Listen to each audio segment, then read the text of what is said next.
Welcome, everybody, to Real Talk Radio. This is your boy, Justin JLB. And this, of course, is the Game On edition where you guys guessed it. It's right in front of your face. Me and Jeff T. How are you doing, good sir? I'm doing good, man. How you doing? Not too shabby, not too shabby. It's game on time, buddy. It's a new year. A bunch of new games are rumored to come out on certain set dates.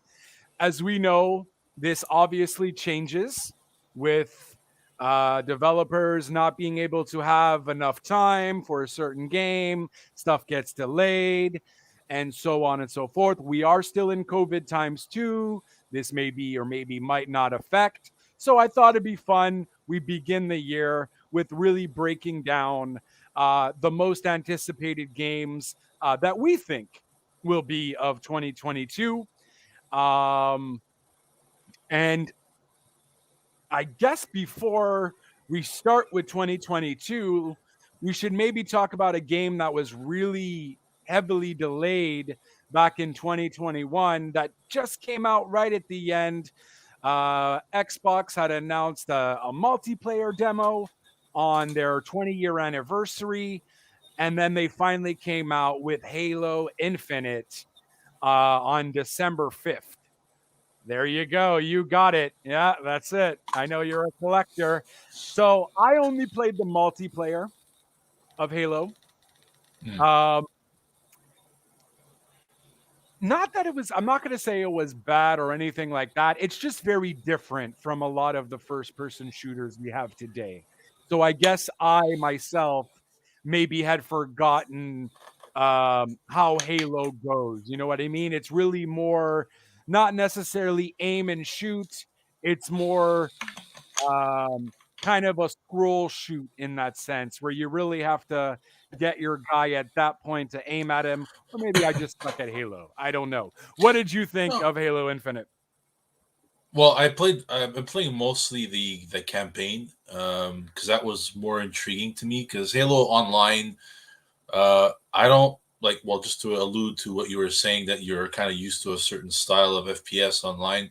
I don't think Mhm. that's a bad thing. It being different from Call of Duty or Battlefield or let's say Apex or maybe Fortnite's not really an FPS, but I mean, you know what I mean? That kind of Well, I style. mean, it's not that it's different. It's the innovator of first person shooters, right? So if Yeah. anything, that is where it had started because they didn't really change it all too much from what I recall from the older Halos, No, it's generally right? a lot of the same. They maybe implemented some different things here and there, but Hmm. as far as multiplayer is concerned, I've played a little bit of it. I like it.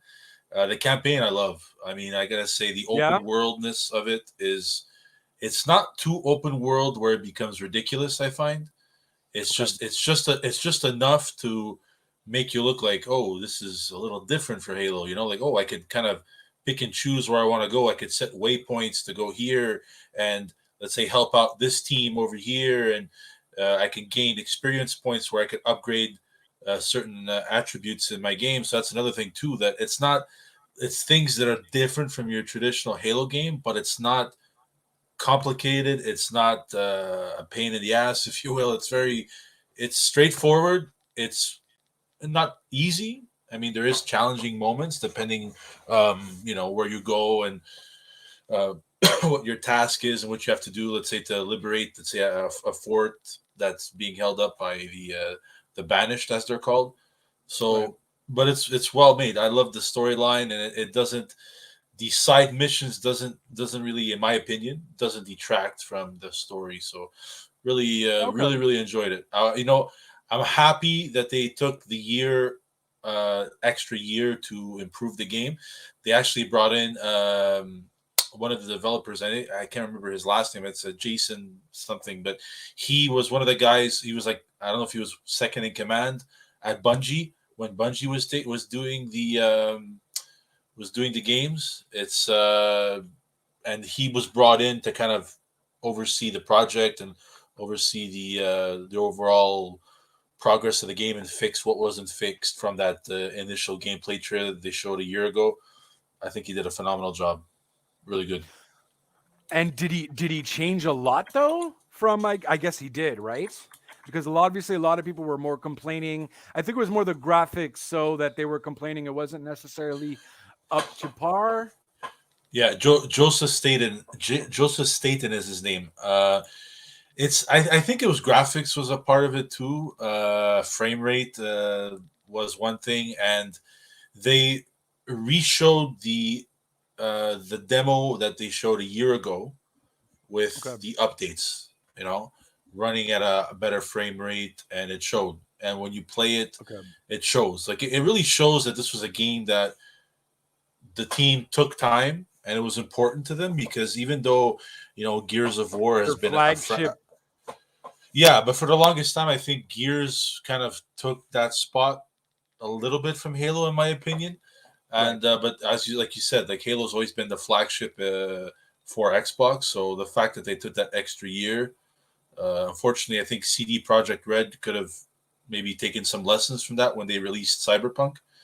But it was well. I love it. I have no complaints over the game. I'm looking forward to what their battle royale mode is going to be. I think it's Okay. been like rumored that they're going to come out like a battle royale for Halo. So, but yeah, I mean, I would give it a 9.5 easy if I had to out of 10. No, it's really enjoyed it.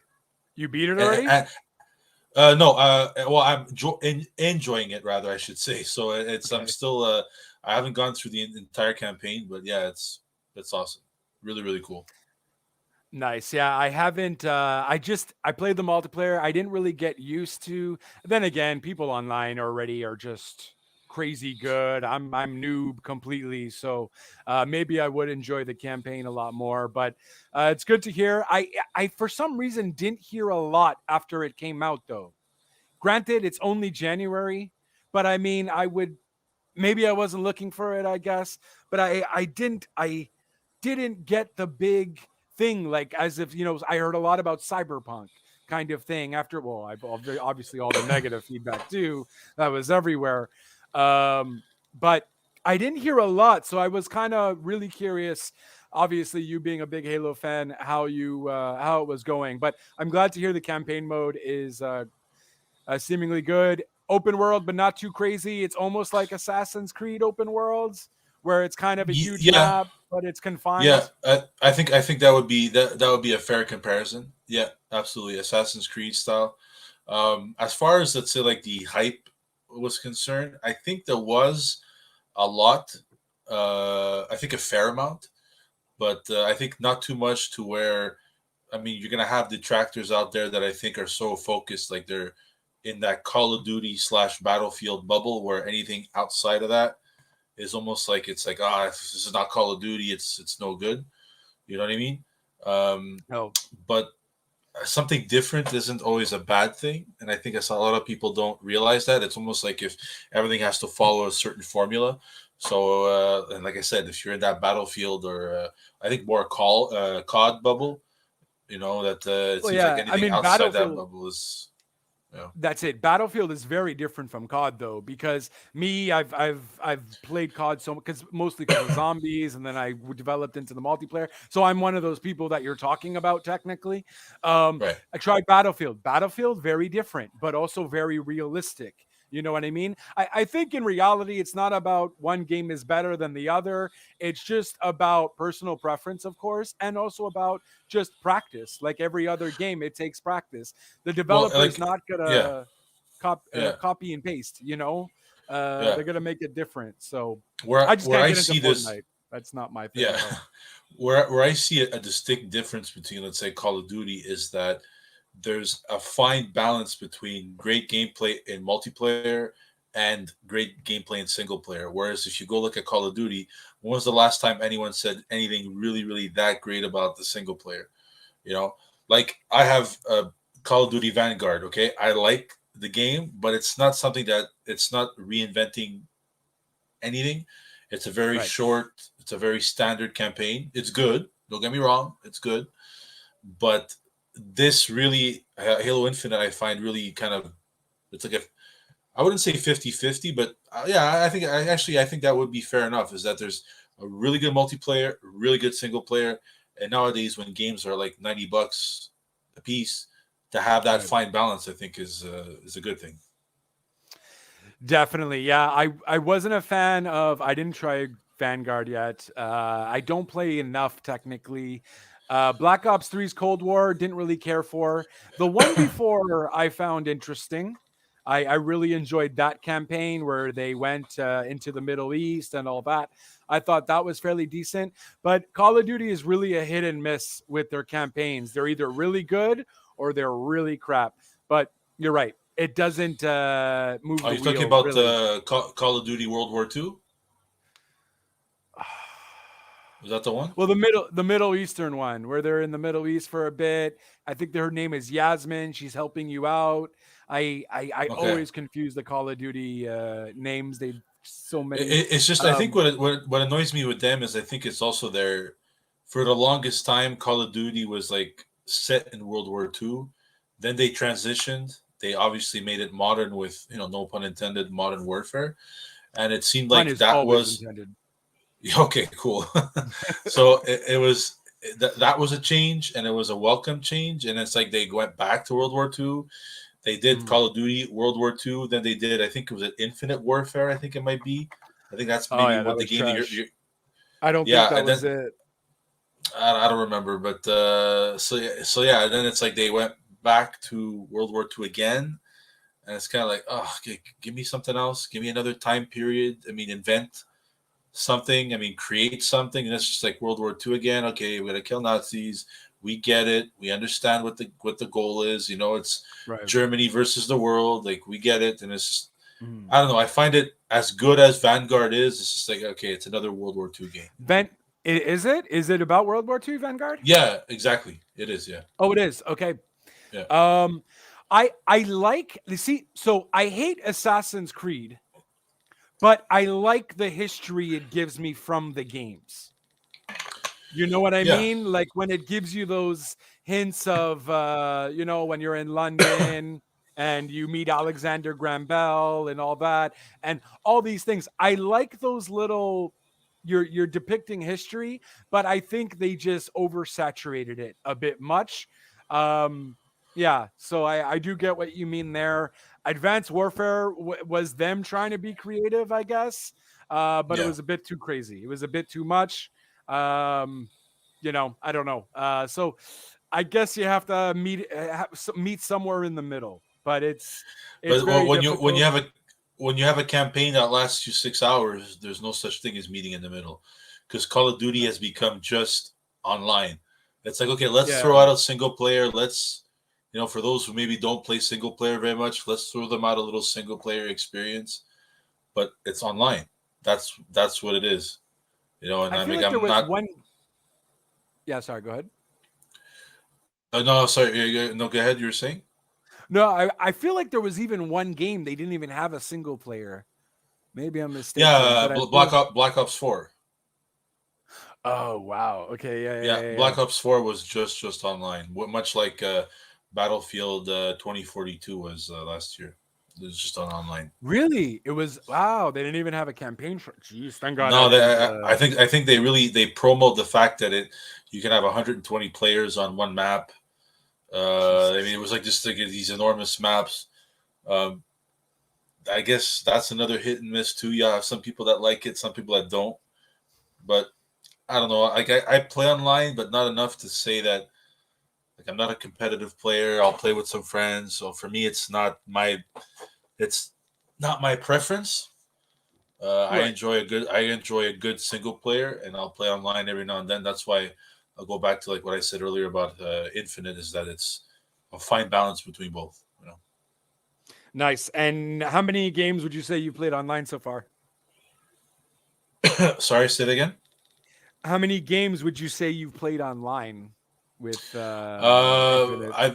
I for now I've been a little bit more invested in single player. I play about maybe 4 or 5 online just to test it out, get a feel for it, maybe accustomed to some of the new maps they put in. But yeah, it's overall I've had no issues. The matchmaking is pretty cool too. I think they kind of set you with people that are in your I guess, group. Let's say, obviously, you advance the more and more you play. Okay, You advance right. in stats and stuff like that, which is cool. So, like, if you're, I guess you could say, a noob to the game, you're not necessarily thrown into the wolves with experienced players, like some of the older games of COD, where if you don't know what you're doing, you're caught with people that just study the map from A to Z. And you have Right. no, you don't know what to do. But no, very very very satisfied with online. Yeah, I think lately that's probably the game I've played more online than, let's say, any of the Call of Duty or even Battlefield 2042. That's fair. I don't know, man. Yeah, I just can't seem to get good. I randomly get good. Me, I play gun game a lot on COD. Like that's my thing, where you have to basically Okay. you get one gun, you shoot, you get a different gun, and winner of getting 20 different guns wins the game, kind of thing. You're the last person to use the machete or whatever. Man, I'm always like 8th place. I can't. I got top 3 one time. Top 3 I got like once or twice, but maybe I just got some sucky players or something because it's quite difficult. I It's get really a I momentum thing, though. I feel too. I guess it depends how you approach it. Like if you're a guy that plays online games where it's like you have to win, more so than just having a good having a good time playing the game. That's Yeah. more my approach to it. So if I get killed and I haven't scored many kills in a game, I don't really care. I mean, Hmm. as long as I had fun playing it, that's for me. That's all that matters.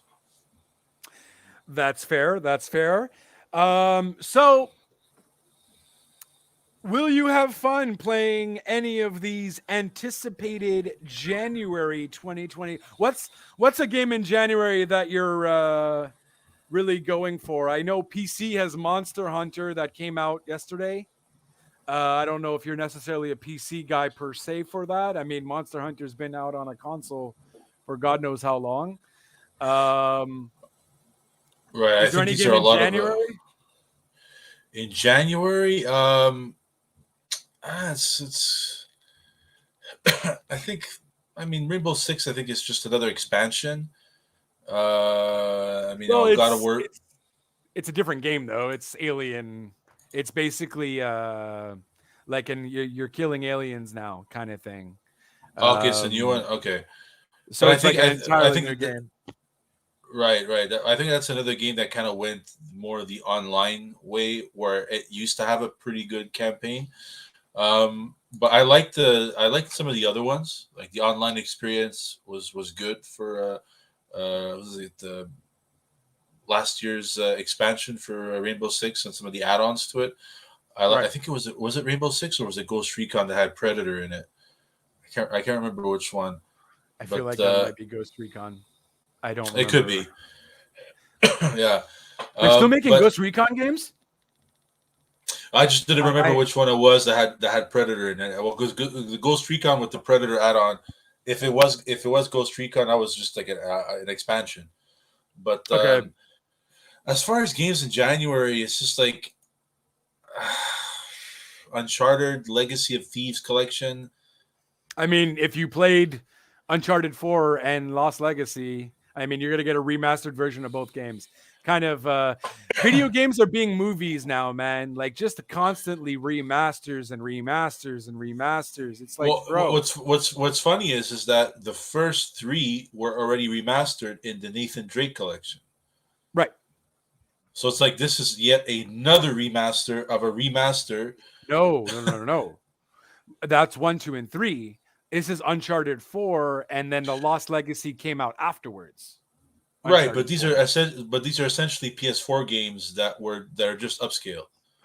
Yeah. You know what I Yeah. mean? So it's like the Yeah. first three are PS3 games that has been upscaled and upscaled twice. So it's like, is it really worth it? The thing I do like is that if you, at least if I read correctly online, is that if you do own the Nathan Drake collection, and if you own Uncharted 4 and Lost Legacy, you're able Mhm. to actually purchase just the PS5 upgrades. So it's not necessarily forcing you to go out and buy the whole kit again, because I personally am not. Like, I Right. have the Nathan Drake collection. If I could just pay $10 and just get the PS5 upgrades to it, I might consider it. I don't think it's really a game changer for me unless it really, if it's gonna say, okay, if you buy this, you're getting 4K 60, maybe. I mean, if it's just little incremental updates to it, then I probably not, because I'm happy playing the current versions of, let's say, Uncharted 4 or Lost Legacy through a PS5. I think it looks good itself. Right. But we'll see. Well, I think we'll see. Maybe I'll just check out online if you can get some gameplay footage of what these updates could do versus versus the original versions. But I almost feel like some of those, either Uncharted 4 or Lost Legacy, was a PS Plus game at one point. So I almost feel like, though, if you did get it for PS Plus and you didn't buy it, chances are that's not going to count towards maybe a possible upgrade on PS5 yeah, just for $10, perhaps, if that's what they do. apparently Um, it's supposed to be $10. Yeah, much like the one I did upgrade was Tony Hawk 1 and 2. I think you paid $10 and you can get the PS5 version. So oh, it's like nice. you have to insert the PS4 disc inside your PS5 to access the PS5 version. But Okay. like, I think that in itself too was an okay upgrade. Yes, it improved some of the frame rate. Yes, it improved some of the graphics, but I didn't find it was a game changer for me. Right. But well, we'll see we'll see how this Uncharted update So wait, goes. you have to put your so it doesn't download the PS5 on your hard drive then, the PS5 version It for Tony does, Hawk? yeah, Okay. it does. But you just to actually play it, you have to be running the PS4 disc of Tony Hawk 1 and 2 to be able to play the PS5 version. Oh, Jesus, man. They've really made it very confusing with the PS4 and PS5 upgrades, though. Like I was explaining to you off camera, my friend had got NHL 22 because it was on special, but Yeah, he had just gotten the PS5 version, and right. I only still have a PS4, just because I feel like there's not much of a difference for me to want to scuff up that kind of money just yet. Um, and then we couldn't play because he has the PS5 version, and of course I have the PS4 version. But then it said that it was the X Factor edition, but it wasn't. And then he got refunded. By the way, he got refunded on the PS5 version. But then you can only download the PS4 version on your phone by using the app. You can't Okay. even download it at the store on the store because he has the digital PS5. He doesn't have the Right. disc version, right? So I Yeah. don't know why they made it so complicated. Um, like, why not just be clear? Just have both versions there and say, hey, here's PS4, here's PS5, here's for both, kind of thing. It's $10 more or whatever have you. Or if you want to, like NHL, the X Factor is like $140. Like, Yeah. I get why they do it. It's more money, but it's like, okay, but then just give them the PS4 version. What if they have, I get it. You also want everyone else to upgrade to a PS5, but at the end of the day, by forcing people, I don't necessarily know if that's going to work. That's just going to kind of get people more ticked off, kind of thing. Well, I mean, it's, despite me wearing an Xbox T-shirt, I mean, I do have a PS5, but you have to understand this is a company that their response to PS5 shortage is, let's ramp up production for PS4s. So I don't know Yeah. how that's their answer to missing PS5s in stores. But if people are wanting to go out and buy a PS5, they're going to wait and buy a PS5. You can ramp up production of the PS4 as much as you want. It's not going to make people want to buy a PS4 if A, they already have one, or they're transitioning from, let's say, an Xbox to a PlayStation. You're going to want to Right. get next gen. You know what I Yeah. mean? But So why did they say they were going to start selling more PS4s exactly? an answer to the shortage of PS5. But did they have another reason though? Because why would that be the answer? They must have said something else, no? From what I've been reading, I read it today, the article. Um, Xbox made another announcement too that they officially discontinued production for Xbox One, and they focused next gen because there is a shortage even on the Series X. So their main focus is now is, okay, let's try to push out as much of our next gen console as possible. You know what Right. I mean? So that makes sense to me because obviously that's what's new, that's what's current, and that's what a lot of people are going to want to go buy. So when you put out a press release and you're saying, well, maybe not just them directly, but let's say gaming websites, whether it be IGN or GameSpot, put out a release saying PlayStation's answer to PS5 shortages, ramping up PS4 production. Right. Why? It's like if someone doesn't have the means to buy a PS5 because it's too expensive, I get it. But I think the bigger picture is to make you're pushing the fact that the PS5 is the fastest selling PlayStation, like from from day to date, right? Right. So I would think that they would have went the same way that Microsoft went, is that you'll focus as much as your resources as you possibly can on PS5 production rather than worrying about your last gen console. I mean, you've already won the last generation. You've already sold over 110 million consoles, so it's yours. You won the title that year. Well, I don't get it. I didn't understand it when I saw it, but I don't know. I feel like it might be more of an inventory. They probably had a shit ton of PS4 parts, and they know obviously they can't use anything, so maybe they just said, "Well, let's just use all of this." But I mean, I don't Well, know. I unless imagine you're it's an gonna inventory thing, and you have a bunch of chips for like unless you're gonna sell it PS4. at a discount, like if you're gonna, Yeah. let's say maybe the PS4 Pro would be something, maybe a model that I would think that they should push over the regular PS4, considering the fact that both Horizon, Gran Turismo 7, and Right. God of War are going to be on PS4. So I would think that the PS4 Pro would be something that they should push more because that is a powerful model. It's the most powerful model of the PS4. Right. So that would make sense doing that, but to ramp up or put out more PS4 like base models, it's not. I don't find it's going to really push the Oh, needle, or it's going to move. You know what I mean? I had assumed it was both models. I thought it was the PS4 and the Pro that they were kind of dishing out. It's literally Yeah, just a base it's model.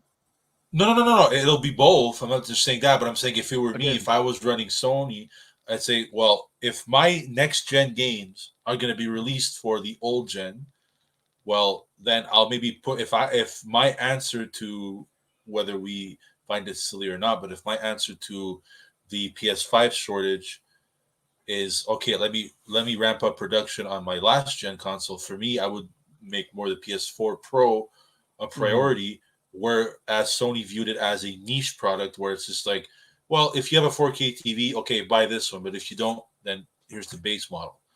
You know what I mean? Whereas now more and more people that are purchasing 4K TVs, I would logically say, okay, no, yes, you might not be able to find the PS5 in stores, but hey, this PS4, it's at a discount. It'll run games at 4K, a great fidelity. So if you do purchase, let's say, Horizon Forbidden West or Gran Turismo 7 or God of War, you'll still be able to play it in a good enough resolution and fidelity rather than, let's say, the base PS4. You know, but So, what's this new God of War? I had gotten kind of confused because I know they have the God of War coming out for PC finally, which is great for them. it's just basically the 2018 God of War released on PC. That's all it is. Whereas the, Okay, so it's whereas the with new one, expansion packs and all that. No, I think so. Yeah, the new one is called Ragnarok. God of War Ragnarok. that's already out though. No, No, no, that's the new one. what? That's okay. I must have heard about it The one on that's the already yeah. out is just simply called God of War.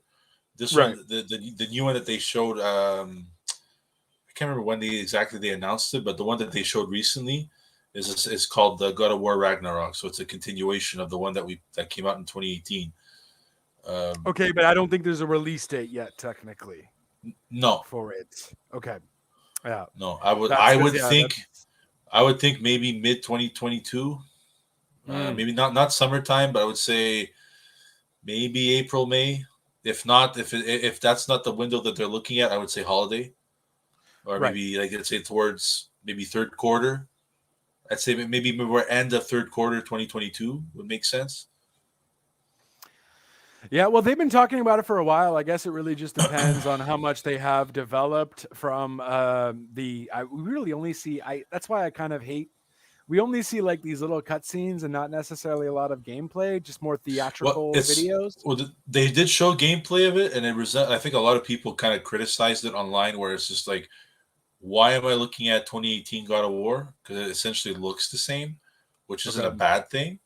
But Mhm. I think the anticipation being that, hey, this is a new generation console. Let's hopefully make it look drastically different from the 2018 version. Right. I'm sure it's going to run at a stable 4K 60, which the other one did not. I think it was more like a 4K 30. I think you could run it at 60 FPS, but the resolution wasn't as high. You can kind of performance and image quality mode. You can kind of go back and forth. So I would assume they would have something like that in this version. We'll wait and see. I mean, I don't know. They haven't really discussed any kind of like as far as fidelity features are concerned. Right. But if you liked the 2018 God of War, I'm sure people, and which I did, I'm gonna enjoy this one. It's just that I don't understand why, and I don't want to sound like a hypocrite too, because they did the same thing where Halo's playable on Xbox One, but I think Right. a lot more now, a lot of more next gen games, whether they be first party Microsoft titles, are more focused on either PC or the Series X, rather than, let's say, having to really worry about whether it's compatible on Xbox One.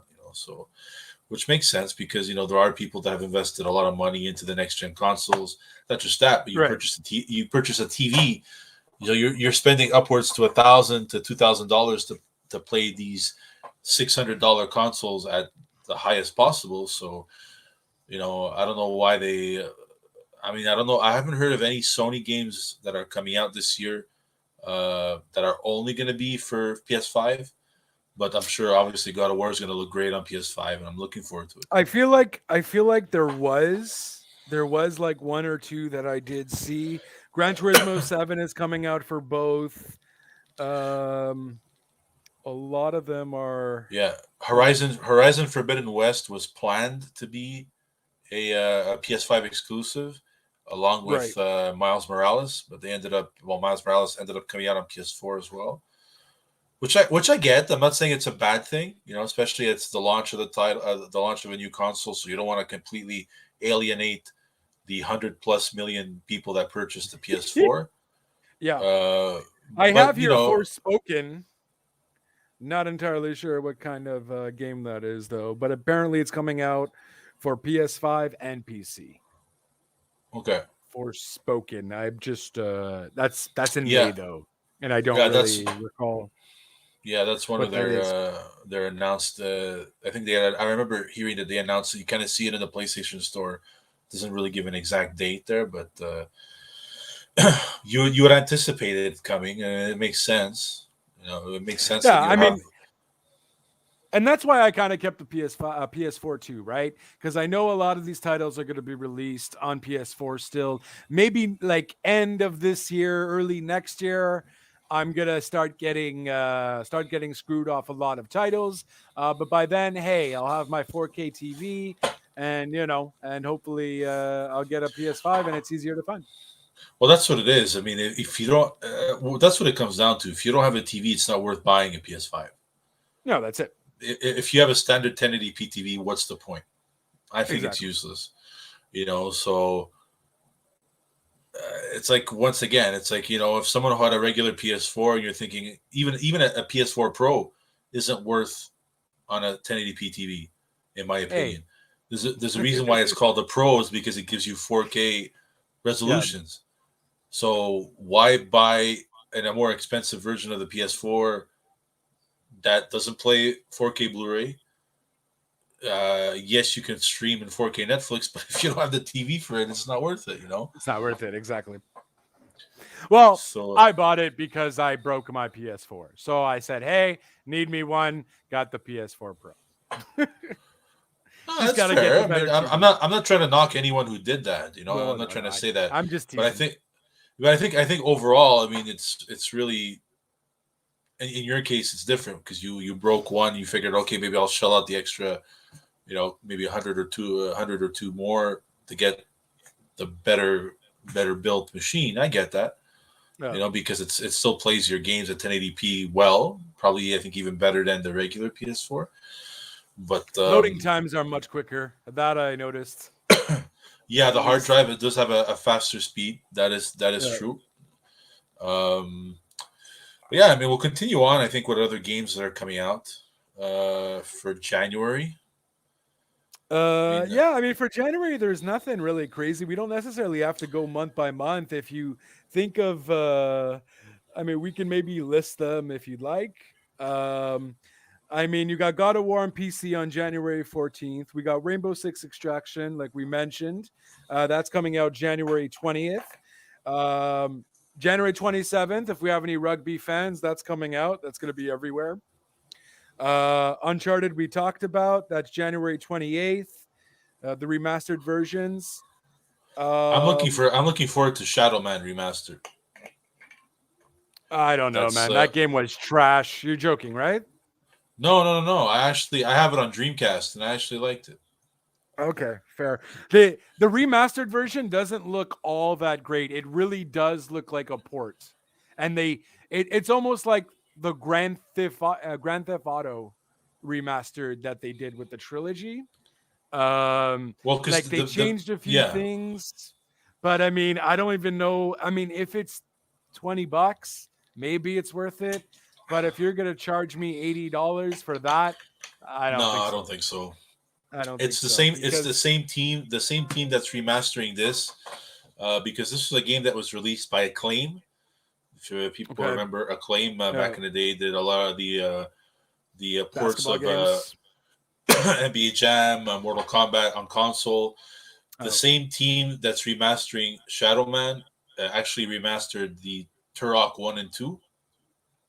oh, nice. Okay, Yeah, and those were decent remasters, even though those were like N64 games. I think they were done really well on those remasters. It was done good. It was done well. The frame rate really came out good. So as far as January games are concerned, I think that's the only one that really kind of like stands out to me because it's a game I remember playing when I was a little younger. Like I played the Dreamcast version and N64, and so we'll see. I mean, yeah, like you're absolutely right. At $80, no, right. not for me. But No bueno. Not for $80. Um, yeah, I don't know. I wasn't a fan of that. Even the story I found a bit weird. I saw a little gameplay. The acting is still like I don't know if they just rehashed the same acting that they did for the Dreamcast or whatever. well, Like it's a it's 1998 game. I mean, it's just like it is yeah, what it it's is. valid. It is what it It's is.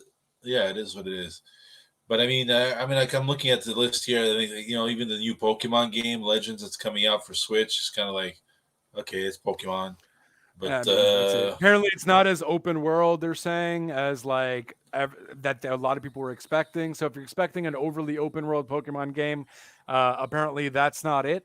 But yeah, that's coming out. I'm not a Pokemon guy, so I don't know. yeah. So let's hit into February, and Well, we I mean, got I think another there's remastered with Life is Strange hitting on February 1st.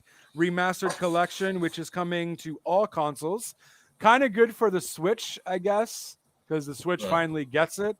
Um, but yeah, that is that. The game's fun, but I mean, do I really need a remastered of a PS4 game? Or technically, I think the first one came out on PS3. It's a very story driven game. There's not much going on in it, so if that's something that you like if you liked a lot of the Telltale games that they came Exactly. out with last year, whether it would be Batman, I think they even did a Walking Dead series Yep, too. I mean, they're not that was bad fun. games. Yeah, they're fun. They are fun. Even Batman, I like the Batman Telltale game. Hmm. It's Uh, just not. It's not run 'em. It's not run 'em and gun 'em. You know what I mean? It's really. It's gonna be stop and play because you're gonna have to watch a crazy long video package before you play again. But if you're into yeah, that, Telltale games, it's your bag. Life is Strange, you'll like it. I think you might have even had one of them if you were on PlayStation Plus for free. I think they give Yeah. you the first episode for free anyways, so check that Yeah. out anyways. If if you like it, maybe get the remastered. I don't see a point, but you know. I think the game, one of the games in February that's coming out that kind of stands out to me is Dying Light 2. I liked Stay the first human, yeah. one. Yeah, yeah, I Yeah, liked the first one, was well made. Um, as I kind of like a, but it's not really a survival horror per se. But I think you could. There's a lot of survival horror elements. You can build a base, you can build your character and stuff like that. right. But I really like the first one. You know, that from the first person perspective. Mhm. Because especially I think that at that point it was like just a crap load of zombie games that were coming out. Right. State of Decay was one of them that I put a lot of hours in. I really liked the story. I liked the way you can kind of build your base and stuff like that. But Dying Light 2, I think, is going to look good. I saw some of the gameplay of it for next gen. That looks like it's very, very promising for sure. It's a very popular game. I still have yet to play it. I've seen a lot of gameplay of the first one. A lot of people seem to like it. It does have a strong following. So I Yeah, imagine Dying Light 2 is going to be all the rave. And apparently it continues right after the first one. So yeah, we'll see if that, I don't know what that means, if that's a good thing. I don't know what happened to your main character. But yeah, that's it should be fun. May hopefully Dying Light 1 gets on PS Plus so I can yeah, or Xbox Pass so I can try that out, see if yeah. I'll spend the No, coin. we all know that you're looking forward to Ollie Ollie World. Uh, Hey, don't knock that game. That Ollie Ollie is fun. That's like the little bicycle game, right? Or the I skateboard? have no I have no idea what it is. No idea. I'm It, pretty sure I that's what have it no is. Let me idea. check. It could be. It's The like one a I'm looking side for. The, scroller Tony Hawk game, Ollie like trick game, I think. right. The one game that kind of another game that stands out to me in February is Crossfire X. That was something that they demoed. I think it was in 2019, just before the launch of the Series X. Oh That's another Jesus. Okay. first, and it's a next gen exclusive. So let's see how the team, because Crossfire was a game I think that launched on PC initially, but this is a version. This is one that's made more for next gen. So considering that it's a next gen only game, Right. should be interesting to see if the studio really took advantage of the power of the new console. So that that's obviously what we're you know looking forward to seeing how they really utilize that. You know, And it's Crossfire X. It's more like RPG. no, it's a first person. It's like I guess you're like a Oh. tactical base shooter, first person shooter. Oh. Okay. I mean, there's gameplay footage of it on YouTube for those who maybe don't are not familiar with it.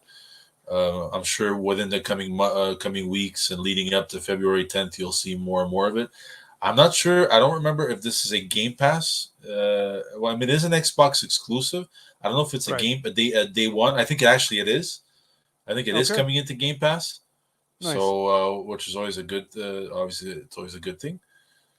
So, yeah. I mean, it's going down the list. It's I don't know. Rumbleverse.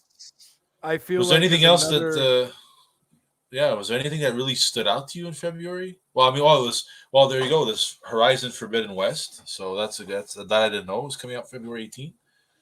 So I like the Yeah, first I one. mean, King of Fighters 15. I don't know. I'm not a King of Fighters guy, but I know a lot of that. It has a huge following. That's coming out for all consoles aside from the Yeah, Switch. it's a popular fighting game too. I mean, it's been popular for a really long time in the arcade and then some of the older consoles, whether it be Super Nintendo, Genesis. So it's been a game that's been around for a long time. I think the King of Fighters 14, if I'm not mistaken, came out on PS4 Oh, as an exclusive, which was fun. I think I played a demo of it. It was cool. I mean, it's your Street Fighter esque 2D fighter. With a lot of combos and special moves, but it's good. I mean, it's you get two people playing together. Playing with your friends. It's a good one. I I have no complaints I over it. I was excited about Evil Dead until I found out that it was almost going to be like a Friday the 13th sort of ordeal. Okay. where because I thought, oh, Evil Dead, it's gonna be like a story kind of thing. It's maybe gonna be like a zombie game, like Death State of Decay or something like that. But Right. it turns out once we finally saw the trailer, it's basically like a Friday the 13th, Dead by Daylight sort of kind of game. Which, Right. all right, sure. But I mean, we already have so many of these freaking games. You can already play as Ash and Dead by Daylight. Like, Yeah. so No. I was looking forward to that until I realized it was just another Friday the 13th kind of ordeal where it's you and a bunch of your pals just trying to do missions to kill But the zombies, or not the zombies, but the evil dead and the zombies. yeah. But yeah, aside from that, not really much. Well, I mean, this the Destiny. I guess is just another expansion. Which I mean, Destiny 2 is always a good game. I'm Mhm, curious to see what they're gonna add in the Witch Queen. you're right. How many added features, and like obviously this is gonna be made for next gen. So are they gonna improve on it as far as graphics are concerned? Are they gonna add like patches to really? I think they Well, already did. they They added it. They had already. I think they already added a next gen patch for Destiny 2, if I'm not mistaken. they did, but this is also still being released on PS4, Right. Stadia for some odd reason, Yeah, for the and five people out there that purchased Stadia, yeah, I yeah, think that makes also sense. Luna is actually gonna have Destiny too. Luna is, I think that's Amazon's thing. Luna, yeah, yeah, Yeah, but I mean, that was the only game that I found very weird. yeah, That's the only one that I saw. PS4, PS5, Xbox One, Stadia, and then I saw Luna. I'm like, what the hell's Luna? I'm like, oh right, okay. yeah. Amazon's attempt at game streaming, but I mean, yeah, I mean, I think February. It's strange because I never remember February as being a strong month for games. Like you'd have your titles every now and then that was kind of like stand up, but so far, I mean, Mhm. there's pretty decent ones. I Yeah, I mean it's not bad. I generally think after April is when you really start hitting with a lot of the big name games. More come towards the summertime too. Right. It really starts to hit you. But yes, I was curious about Rumbleverse. I didn't do my research on it though. It sounds like it might be a cool game, but I have no idea. I'm thinking it's like a sport car game, something like Rocket League, but I can be way off. Um, March, Gran Turismo 7, I'm excited for. I wasn't a fan of the Sport, Gran Turismo Sport, which came out like, Jesus, I think that came out like 5 years ago now. Right. Um, wasn't anything crazy, but I do enjoy my racing games. So I am excited for Gran Turismo 7, which comes out March 4th. Yeah, well, Um, Elden Ring is a very anticipated game too. A lot of people have been talking about that game. It's very much in the same style as the Demon Souls, Dead Souls. If you like that kind of oh, game too, okay. Elden Ring is a very highly anticipated game. A lot of I mean, I listen to a lot of podcasts, whether it be on IGN, and Elden Ring's been a pretty big title that's like I said, highly anticipated, which is coming out on the 25th. I think getting February, into yeah. February. I mean, getting into March, yeah, like you said, Gran Turismo 7. Excuse me. I'm looking forward to see how I mean, Gran Turismo Sport looked great. Even when you're playing it now on a PS5, looks great. It holds up. Gran Oh, yeah, Turismo nice. 7. If you looked at, yeah, I mean, I think some of the early trailers for Gran Turismo 7 seemed really that I think the team does well in utilizing the power of the console. I mean, I don't know. I would have probably maybe focused a little bit more on the next gen, but at the same time, with Gran Turismo, they've tend to come out with two Gran Turismo games per Sony console Right, traditionally. exactly. Yeah. Like I think like 1 and 2 came out on PS1, and so on and so forth. 3 and 4 on PS2. So, I'm but so yeah, I mean, shocked that it's they're only at 7. They had Gran Turismo since PS1. Like it's mind-boggling how you have yeah. Forza 8, but you have Gran Turismo 7 over 3 generations of consoles. Well, because I think Gran Turismo 5 was done in two parts. There was Oh, okay. There was Right. Prologue, and then there was Gran Turismo 5 XL, Right. and Okay. then they came out with Gran Turismo 6 at the end of the PS3 life cycle. So technically, the PS3 had three Gran Turismo games. If you Fair. really Okay. want to, if you really Mhm. want to go that way, but you're absolutely, yeah, you're right. It's strange to see, but I mean, that's still otherwise, over a 25-year span, though. Like, I yeah, mean, I get it. There's only so much you had with graphics, and Gran Turismo was a huge title. Nonetheless, racing games were still pretty popular in the 90s and all that.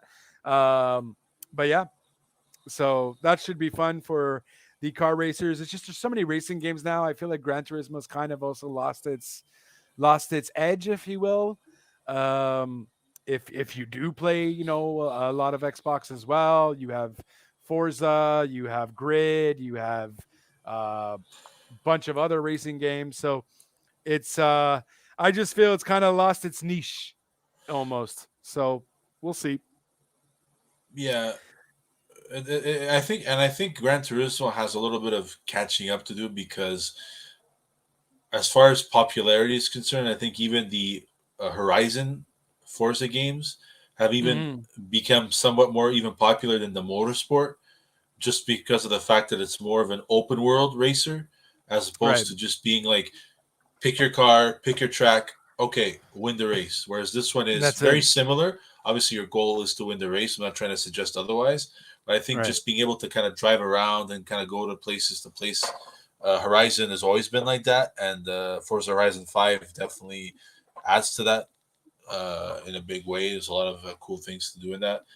But Gran Turismo 7 is Gran Turismo overall has always been a very popular series. Even the sport, Yeah. Gran Turismo Sport, Hmm. was a Hmm. good, well received game. But I mean, other games in March. I mean, I'm looking at. I mean, it's probably not one you would think that would stand out very much, but Kirby and the Forgotten Land is not Dude, one I'm that's like. down. I Yeah, but I I mean, like want a Kirby game for Switch the though. last Like, the last Kirby game, I think Starred Allies it was called, was fun. It was a fun game. but I don't think that was that for the Switch? Yeah, yeah, Starred Allies. Oh, Yeah, so it came out. I oh think yes, last year or a couple of years ago, if I'm not mistaken. I think a couple of years ago. Yeah, yeah, yeah. Yeah, All right, that I, was fun, and of course they have the Nintendo 64 stuff with Kirby Dream World and all that there. But okay, fair enough. I didn't yeah. think they had. I know they had that stupid fighter one. Um, I guess. Damn. Okay. Was it? So it's just like I guess the DS though, right? Isn't it the exact same as the DS one? The new one, the first one Kirby and that the came out. Forgotten Land. Yeah. Something tells me the name tells me if it could be even just maybe a remake of a Game Boy game that was released. Okay. Like Okay. I could be wrong. I'm gonna go check that out. Mm. But I mean, the Kirby games, that's the good thing about what Nintendo does is that they come out with a lot of these games where it's just like, okay, another Kirby game, but then when you actually play it, you're like, yeah, it's actually pretty cool. Right. But Switch is known for that too, though. They just remaster galore, and it works for them because especially with their Mario stuff. All right, let's make Mario Deluxe or Mario Bros. What was it Mario Bros. Deluxe onto the Switch? Let's do that. Uh, Donkey Kong was a newer Donkey Kong game, but essentially I felt like it was just a rehash of like the third one. Um, Donkey Kong Tropical Freeze was all it was if that's the one you're referring to, Tropical yeah, Freeze. exactly. It was released on Wii U. Oh, Jesus. Okay, so there you go, a complete rehash. It was just I think the only thing they added was that you can play with a different character, but essentially Right. it was the same thing as the Wii U version. So, but I think a lot of Ah, people don't either play never Wii had a U. Wii U or kind of forgot the Wii U exists. Right. So, so That's a valid point. And then of course like Mario Golf and all that, you know what I mean? Whatever. It's a money bag, but people are going to buy them anyways cuz hey, now I have it on a portable system. That's their whole exactly, little thing, right? yeah. Aside from that, nothing really much else really. No, I For think even like when you March, look the rest of the month, I think even going into May, maybe there's something. Even May, Vampire the Masquerade might be something that might be a fun game, but you're leading in can you towards now. I mean, what's with this Saints Row here? This reboot? in It's a August. it's a remake of the first one. So it's just another remastered then. Okay. No, it's a remake. It's it's a remake. Okay. So like Yeah, they're it's changing not it a then remaster. from Yeah, scratch. Okay. yeah. All It's right. not it's a complete remake of the first game. Yeah. Okay. All right. I didn't. All right. I guess sure. I don't know if we necessarily needed a complete remake. I don't know why just not make another one. But okay. We'll see what happens. Test Drive Unlimited seems to come into my head. I don't know why Am they're I still making thinking? I don't know why they're making test drive games. It's just another. It's a very basic, very basic racing game. Is it okay? I was thinking. Oh, I Yeah. think I was thinking of Driver. I think that's what I was confusing it with. No, Driver has more. Yeah, I remember Driver. Driver has a little bit more. I mean, yes, it is a driving game, but it has a story behind it. Right. Whereas the last test drive games, I think the last 10 of them was basically like very subpar driving games, in my opinion. Not ones that ever really stand out. I don't know why they're continuously being made. Yeah, I I don't mean, know. This does though, seem very basic, I very mean, looking arcadey. down, yeah, looking down the list, I think the one that I'm really looking forward to is Starfield on November 11th. Jesus, yeah, that's way at the end of the year. Remind me again what Starfield is. Well, I think Starfield is there's not much, I guess, said on the game, but I think a lot of the anticipation for would be, I would say, an Elder Scrolls, but in space, Okay.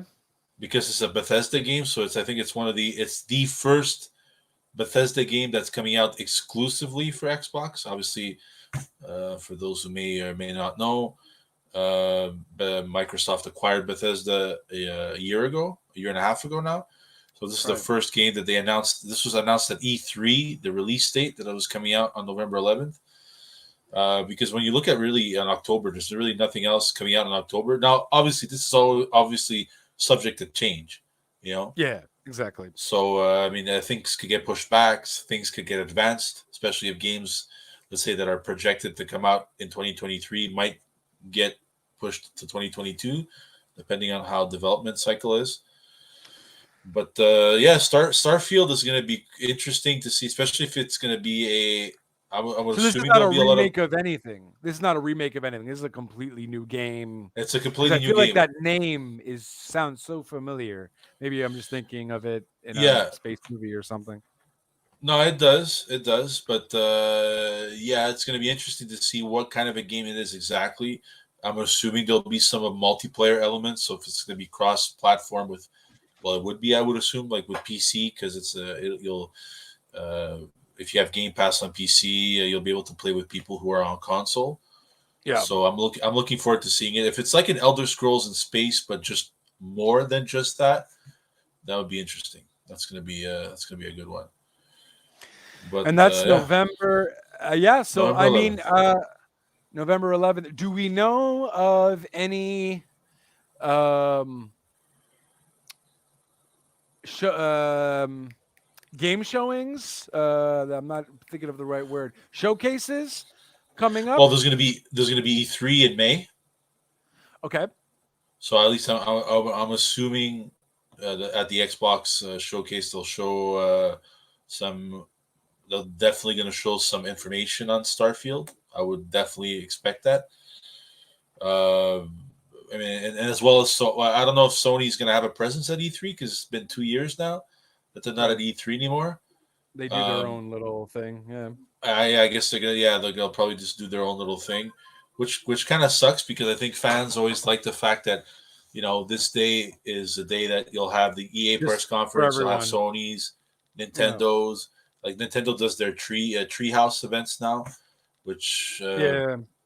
Which I are think very they might have one in February, and apparently there is rumored yeah. They that come up with a Mario few Kart of them. 9, Mario Kart That's right. 9 might Yeah, be yeah. That's in rumored to be production. announced in production. So Yeah, I still don't believe it yet. Let me get the full announcement I from wouldn't like be. a I wouldn't. Nintendo Direct.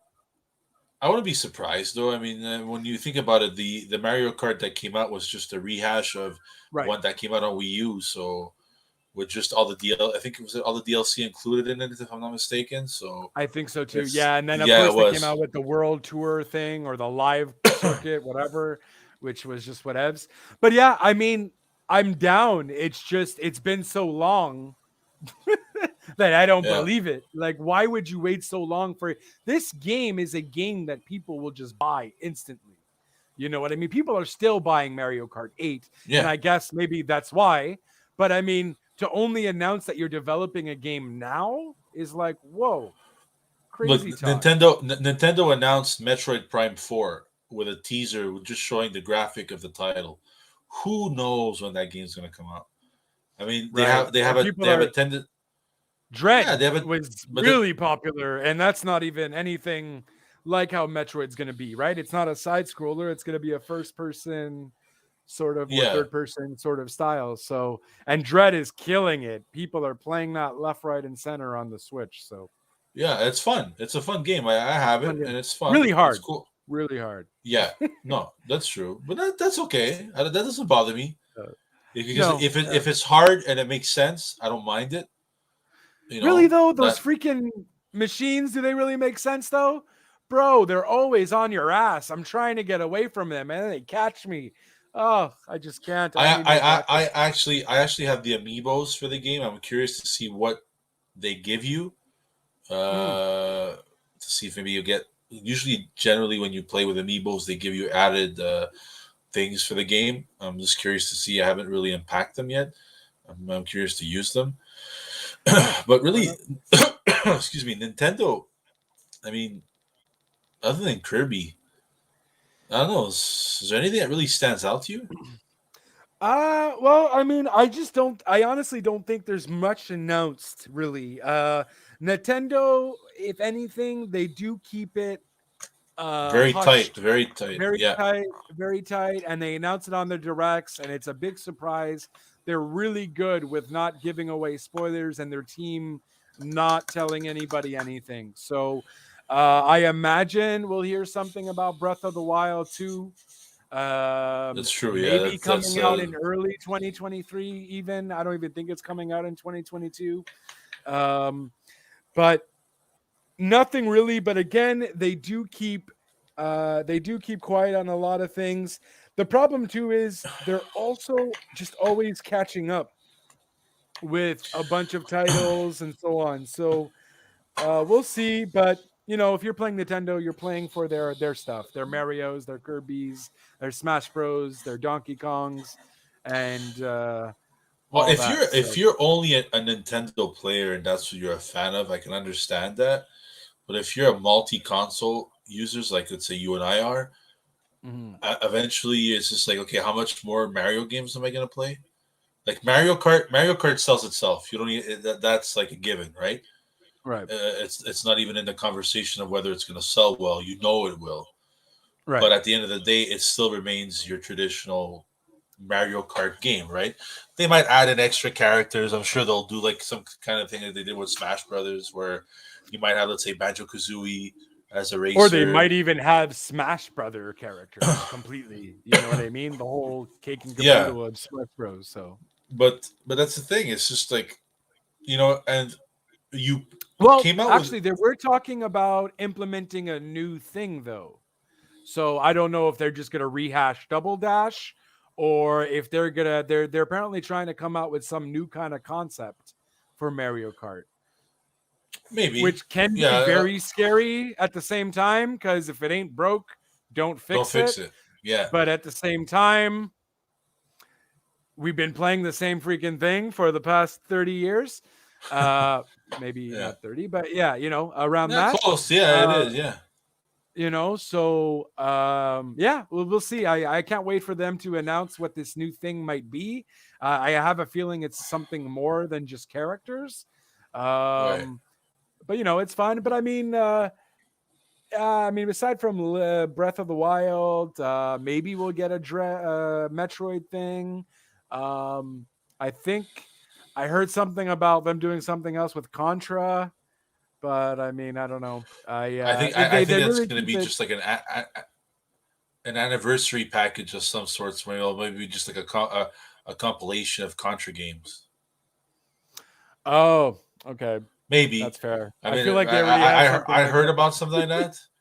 Hmm. I did hear something about that, but and you know what's funny is that they pushed before we get to the last game of December, um, they pushed the release of the Switch OLED, which essentially is just a regular Switch with more internal storage with an OLED screen. Still runs at 720p, which is no different than the regular Switch that's out there now. So if you're gonna have a Switch that has more vibrant colors, and the only game that you're really coming out with, because let's face it, no one's gonna be playing Dying Light 2 on Switch. Unless all Right, you have is a Switch. That's one right, thing. If all right. you have is a Nintendo Switch, yeah, you'll play some of the other games like And it whatever's looks coming out on. bad, man. You can't play. Well, that's the thing. You can't even play stuff like Dying Light if we want to have that. There's a lot of stuff that's missing. Certain shadows, certain frames. They get rid of a lot of stuff. Mortal Kombat on the Switch was god awful. Obviously, you knew that wasn't going to run properly, but I was just super curious. Yeah, yeah. Um, like there's only so I was much they can surprised. do. I was surprised how messed up Mortal Kombat 11 was on Switch. Well, I mean, at the same time, I, I'm surprised they downgraded it. I'm like, how did you even manage to get a game going here? You know what I mean? I'm surprised they downgraded it enough to be able to fit on the Switch. Was my thing Now, I don't know if because Nintendo too, as far as because they are faced with limitations in the sense that their cartridges technically only hold 32 gigs. But is it that out of the ordinary, or is it that out of reach that they would produce other Switch cartridges that hold more memory, so you're not having to rely on downloadable content, which a lot of their games do. Like if you look at Doom is the 2016 version of Doom, and even Doom Eternal that came out on Switch. I tried out the 2016 Doom on Switch, and it's just like, yeah, this ain't the same thing like it's on Xbox or PlayStation 4. oh really? Okay, But the funny thing is, the gameplay as far as FPS is concerned is not so bad. But it's just the mm, fact that, like you said, textures are missing. A lot of stuff is faded out, like colors aren't properly there. right. But a good portion of the game has to be downloaded. Okay, So it's like you're not only having to have the cartridge inside, but a lot of the assets that allows you to play the game is downloadable content. So not downloadable content. It's just downloadable assets for the game, just for you to be able to play it. Which if is kind you of like you know. if you make it now, then they're coming out with this cloud, right? They had a few games on the cloud. Does that have anything to do with necessarily making a better performance, though? Not necessarily, right? Because you're still using the same No, hardware. the cloud So the cloud games that they came out with, they just added N64 games on Nintendo Online. no. Like they had Control on the cloud, and they had well, Japan had Resident Evil on the cloud. Where's Oh, my Switch? for Switch, oh really? For Switch, yeah. So I know Control was one of them. I think Hitman was also another one that was available on the cloud that you can download and play. Control didn't look that bad, to be honest with you. And I was just wondering, because I think if it doesn't affect the capability of what they can do with the games if it's on the cloud, um, then maybe that could be a route that they can go. I just wasn't sure how that technically worked for when Nintendo does use the cloud. Well, I mean, at Is it- the okay, so it's not out yet, right? This is still a work in progress. The No. Nintendo Cloud Control stuff. on the cloud. No. It's a thing. Where's my console? Where's my little Switch? Switch. Hold on. Give me a So second. you just have to buy the game basically, and it goes through the cloud. Oh, Justin got up and he's See, looking the for a problem with the Switch. Switch is You can't find a Switch. and you have a messy room. Yeah. You're not going to find it. But yeah, no. It's a thing. If you check it out, it's like basically you don't have to download anything, or I don't know, you download something small, and it's playing it on like a switch, a cloud of some sort or whatever. I don't know. That's the thing. But It's control is still definitely already a thing. it's still Switch hardware though. So at the end of the day, it's like even if it's running off the cloud, okay, but it's still Switch hardware. It's still built on Switch hardware, unless it's being if it's being streamed and they're using, let's say, I doubt very much they're using, let's say, the PS4 version of it and just being streamed through a Switch, because that wouldn't make any sense. Mm. I could be wrong on that one there, but I think Nintendo almost is just relying on at this point, and they came out and said don't expect any new Switch before 2024. Wow. Okay. Or not necessarily a new Switch, but like a next gen Nintendo console. Like a next don't gen. expect Yeah. Yeah. So I mean, if that's their game plan, then you're just going to be coming out with Breath of the Wild will sell a shit ton of copies. Metroid, if it's FPS, if it's an FPS, will most likely sell a lot because they always did well. The FPS versions of Metroid always did very, very well. But it's almost like you're just relying on your first party to sell your consoles, which that's what they've been doing for the last 15, 20 years. And it's worked for them. So yeah. You know what I mean? And the thing is, and that's the thing. So Nintendo's kind of in their own league anyways, right? They never were necessarily competing.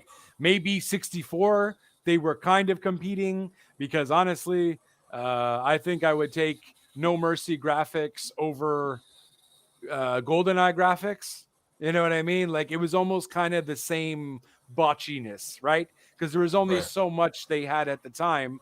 But then when you come to PS2, then comparing that to, well, I guess still 64, and then the Wii, it didn't really do much, right? So they're kind of just in their own realm, and it works for them, and they're obviously selling a shit ton. I think there was rumor that they're gonna surpass the PS3 of what the PS3 sold, or something like that. With the Switch, yeah. I think they're already at over 50 million. The PS3 sold a little bit over 80. Okay. So, but now are they going to include that with Switch OLED sales? If that's the case, probably, yeah, maybe. But it's. I mean, they missed. Go ahead. Yeah, they missed their chance on the Wii sold a shit ton, over 100 million. I don't even think they expected that. They missed their chance with the GameCube because the GameCube was actually a powerful console, sorry, but they limited themselves by using mini DVD. So a lot of games that were multi-platform, whether they had been on the OG Xbox or PS2, didn't look the same on Switch. On GameCube. On GameCube. But I like a GameCube. I always liked it. So it's almost like going back to, and not to go back too much in time, but kind of going back to what you said earlier, they are happy living in their own little bubble, and just they'll have their fans, they'll have the people that'll buy their stuff, and that'll invest their money into the Nintendo in general. I'm almost curious as to between Sony, Microsoft, and Nintendo, who would be most between Sony, Microsoft, and Nintendo, right? Because we're talking about the actual company behind it. Right. You can hear me? Yeah. Who would you say is up first? Microsoft, Sony, Nintendo, Sony. Sony, yeah. Okay, so Sony, Microsoft, Nintendo. Okay, so Nintendo's really not anywhere near. But again, they're just catering to their own audience. They don't necessarily care. Well, I mean, Sony came out of the gate in '95 with a hot console that sold over 100 million. Yeah. They came out with the PS2, which sold 150 million, which is the highest selling console. I think the only closest so far. Yeah, well, I mean, if you really, I think that they might include. I think if you include the Game Boy Advance, that kind of comes close to that. I wouldn't consider the GBA as a console, even though it technically is. But then the PS3 was underperforming by their standards, even though it did well. The PS4 did really well. I mean, now the PS5. I mean, if they ramp up, which goes back to my argument earlier. You know what I mean? It's like you've sold over 100 million PS4s.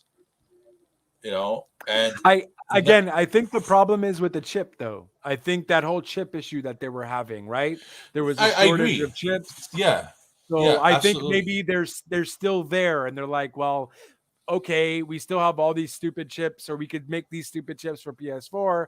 Let's just get this out of the way, get it done, because I think they may be still on shortages on PS5 for the chips and all that. So they're like, well, our manufacturing team has got to do something here. But why would you waste companies' resources to ramp up production of a console that you most likely will discontinue in about a year or two? Because I don't think they can do anything else. I don't think they can necessarily get the chips yet, or it's gonna be a few months or whatever have you that they'll be able to get the tools needed to, I don't know how you build chips or whatever, but the stuff needed to properly build the chips. Maybe that's the only thing I could really think of. If you have all the chips in stock and whatever, why not say go full frontal? There's got to be an inventory issue. I don't see why there is, but that's the problem. There is an inventory issue with the PS5. Clearly, that's what it is. But I get your point. I understand what you mean, but who are you trying to attract by ramping up this PS4 production? Because obviously you're doing it for a reason. Because why release, why sell and send? Because you could produce these consoles, but if stores don't buy them, then what? You know, obviously places like, well, let's not even include Toys R Us, because Toys R Us is like just a failed franchise. No offense to Toys R Us, by the way, but I mean, as far as game purchasing is concerned, I mean, obviously you're looking at Best Buy and GameStop. So you're gonna tell me that GameStop or Best Buy is gonna want to enhance their inventory with PS4s as opposed to wanting to sell a PS5? Well, I mean, this might come into play with PS's announcement, right? With PlayStation Now, them having the Xbox Game Pass, if you will, but the PlayStation version. This might come into play for that. So there's rumors that they're going to be announcing that soon. So there might be something with that where it's like, hey, we're going to build all these PS4s because we can't do anything with the PS5 right now. In the meantime, here's PlayStation, the newly PlayStation Now. I think they're supposed to call it like PlayStation Paragon or something, or maybe there's a weird name to it. Yeah, there's a weird name to it, and maybe it's like, hey, you can actually play PS5 game. I don't know, like you could stream something on PS4, PS5 to kind of get a glimpse. Right. I don't know, but they're gonna do something with the PS4 to make it. There has to be, I imagine it has to be something with that big announcement for their Paragon streaming Game Pass thingamajigger. Yeah, I get that. But considering that within the last week or so, now this was just recently announced that the wrapping up production. And before we get to the last game of, we'll get to the last game of December, because that's a game that's, in my opinion, I'm looking forward to too. But just to kind of finish off what we're talking about, you just announced the name of your new VR headset, which was no surprise. It's called PSVR 2, which is only usable on a PS5. So dirty. Okay.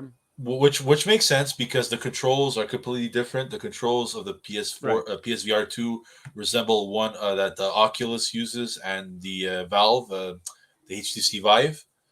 So it resembles those controllers. So I mean, Sony's really putting a stronger emphasis in VR that is comparable to one that you find on PC. So Okay. they're still investing money in the VR ecosystem, even though VR, even on PC, uh, hasn't caught on like wildfire. But you're putting in that money to release a new VR headset, which is only compatible with your next gen console. So you announced it last week, the name of your new PSVR headset, which is only compatible on a PS5. Yet And here we go. let's produce a shitload of PS4s. I mean, but you see what I mean? Like, I understand. Yeah, with the streaming, I get that. Especially if they do the same route like with Xbox did. You can actually stream Series X games if you have an Xbox One Okay. through the cloud. Okay. Yeah, Yeah. if you go through Game Pass, you see a little picture of a cloud near a game. Oh, you can stream it. Now, obviously, there's a shit ton of dependencies on that regard. Like if you have a fast internet connection, would affect your performance, which is normal. I mean, you're Mhm. streaming a high textured game like that, you better have a really really fast connection, and I get Right. that. If that's what you're saying, if that's, let's say, a focus that they're going to put on, I could kind of understand that, because especially if they're going to want to push this streaming platform, whether it's called PlayStation Paragon. I think Paragon might be the code name for it. It might be the final name for it. Who knows? If that's Mhm. what they're pushing to combat Game Pass, I think that's just their strategy for it. Whereas I think the way Game Pass has been suited, Game Pass suits everybody. It'll Right. suit the people that play on mobile, which is more and more people are doing.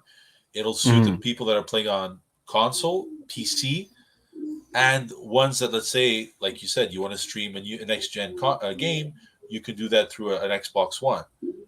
So I understand that, but I don't know. I mean, I think I think like what Microsoft announced, where they're discontinuing the Xbox One, focusing more on next gen, makes a little bit more sense to me. You know, Yeah. Now it could be also that Sony doesn't have the same luxury that Microsoft does, where, hey, we have a PC platform that is available to billions of people. You know what I mean? Right. So Yeah. I could kind of get, like, I understand it. Like, even though I've said it a bunch of times where I don't get the reasoning behind it, but I kind of do. It's just, I don't know. I figured, There's you something know, there, though. There's something there. Have a yeah, little, like, they're not just going to waste a shit ton of money like that either. You know what I mean? There's method to their madness. They're, I now we know don't you're, know we don't know how many they're producing. It could be that they're just trying to fill a little bit of the gap. I'm not. right. It could, maybe me and the gaming media are blowing it a little bit out of proportion. It doesn't mean that they're mass production. Right. I mean, but it's just that when you hear ramping up production, you figure, well, okay, what does that mean? Are you just gonna have a little bit more available?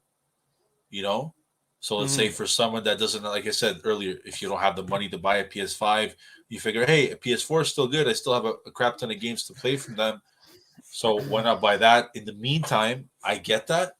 So it's just that I don't think they've been really clear on, as far as what does that mean, ramping up production. you know Right. that's the only thing.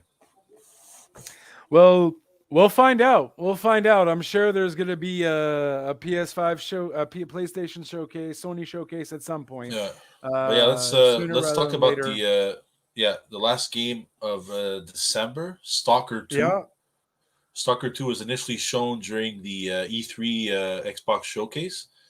Hmm. Another for FPS game that has promise, because if you can go look at the gameplay on YouTube, it looks really really good. I mean, the Stalker is a game that was released initially on PC as an Right. FPS, so this is going to be a next gen exclusive, and So PC as well. they don't have Stalker 1 on Xbox? Don't think so. I think it's only PC.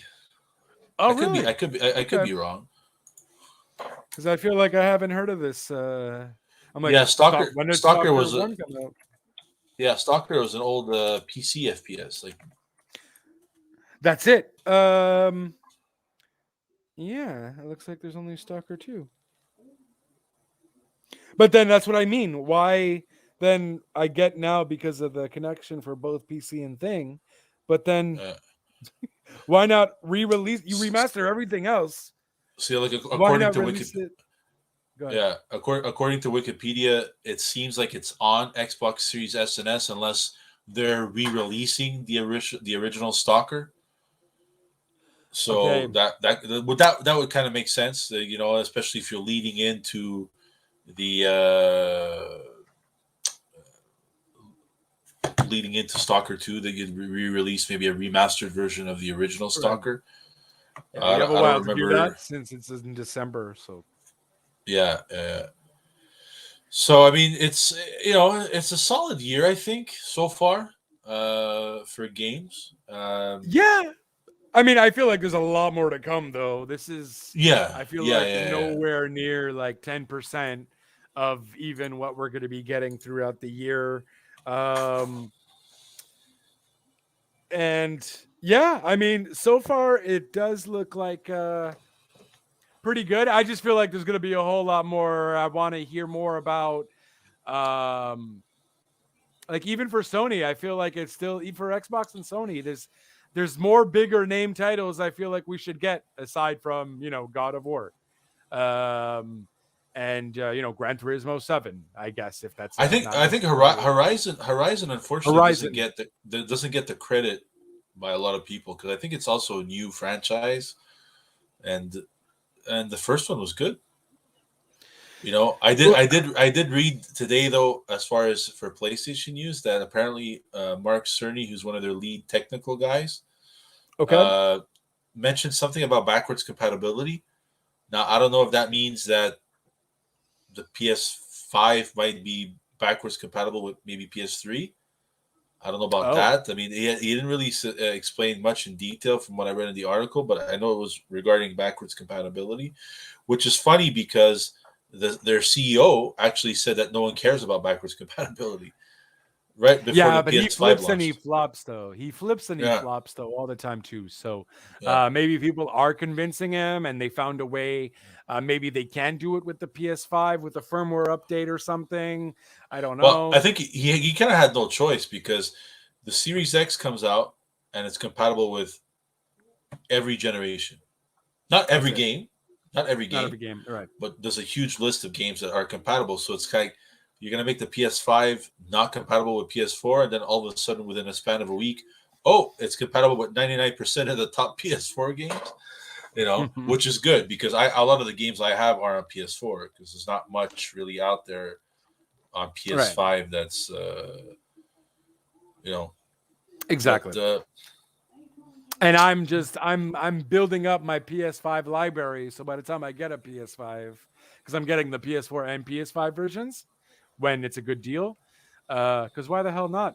Like this, by the time I can get a PS5, I'll have a nice little library um, to play those as well. But hopefully, backwards compatibility does become a thing because I have a shit ton of PS3 games and PS2 games, and I'm down to just have one console to play everything. So I here's wonder. looking for it. I don't know if it's going to be fully backwards compatible. It might be like Right. Xbox where they'll have a list of Right. stuff. No, I know, but I mean, especially right at the beginning, I'm sure it's not going to be everything. Xbox even started with a short list too, but they've been starting since I think even the 360 did it too. No, Yeah, the 360 was backwards compatible with some OG Xbox games. Maybe OG Xbox games. about Yeah, 100. I'd say a good 100, which is a fair yeah. amount. Yeah. That's it. And I mean, I don't know, but then again, they had the whole PlayStation Now. They put a lot more titles on there. Now with this PS Paragon thing, are they just gonna have everything on there? Say, hey guys, this is your backwards compatibility. Have fun. You can download Yeah. them, whatnot, as the Game Pass thing. We'll see. I don't know. I hope it's like that because if it's streaming like the way PS Now is, where you have to stream PS2 and PS3 games, and that's terrible. The It's horrible. streaming on PS Now is crap. I don't know why it's so garbage. Like the You is purchased there a they streaming? purchased a they purchased a streaming company purposely for this. You know what I mean? So Interesting. it's like, Okay. yeah, initially I think it was called Gaikai. It was a Okay. streaming platform that streamed games. So they purchased the company in lieu of the fact that they're going to have PS Now. And yet Right. the streaming on it is terrible. Now, PS4 games, yeah, you can download them right onto your hard drive, so you don't have to worry about streaming. But try to stream a PS4 game, my God, Eh, it's terrible. It's bad. It's bad. That's it. And Xbox, you technically download everything, right? There's no streaming involved. Because it's Uh, technically all just download, I'll, right? I'll, I'll download it. There are some now you can do through the cloud, Cloud. Okay. And regardless of whether you have a. have you tried that out? Yeah, yeah. And decent? It's okay. I mean, like again, it all relies on your internet connection. So far, But I think better I than PS tried. Now? Yeah, way better. Okay. Yeah, So it's just the more of the company they're using. Okay. yeah, it's way better. I mean, the Azure cloud system that's been used by a lot of companies works really well on as far as the streaming is concerned. Okay. But I mean, obviously, why would you stream it if you can download it directly onto your hard drive and not have to For worry sure. about internet Anything. connection and But it came in well. It's just that what was I mean, obviously the resolution was maybe a little off, but the Mhm. streaming of the game came out really well. Whereas with PS Now, I think I tried streaming Castlevania, which was a PS3 game, and it came out. It looked terrible. It was bad. It was choppy. Uh, Frame rate was disgusting, and that's a fun game. I remember I tried it out just like to play for I think he had like a month trial for free. I said, "Oh, let me just check it out." mhm. And I was disappointed because there was some of the PS3, PS2 games that I was looking forward to, and it's kind of like damn, the streaming, it's only streaming, like damn, that sucks. So who Yeah. knows? Maybe this new backwards compatible thing that they talked about might fix some of that issues. But Maybe they got a new streaming company and maybe they're gonna make everything downloadable. yeah, Maybe they're gonna try to upsell you with, all right, get a 4 terabyte hard drive with this new PS4. Maybe that's why they're gonna be coming out with the PS4. I don't know. yeah. We'll see. We'll see. The thing I do like, I just want to mention is that as far as like you were mentioning earlier about different versions about like we said, like PS4 and PS5 versions. Um, Mhm. I think what kind of hurt them a little bit, Sony, is the fact that they didn't include, let's say, a 4K Blu-ray drive inside the PS4 Pro.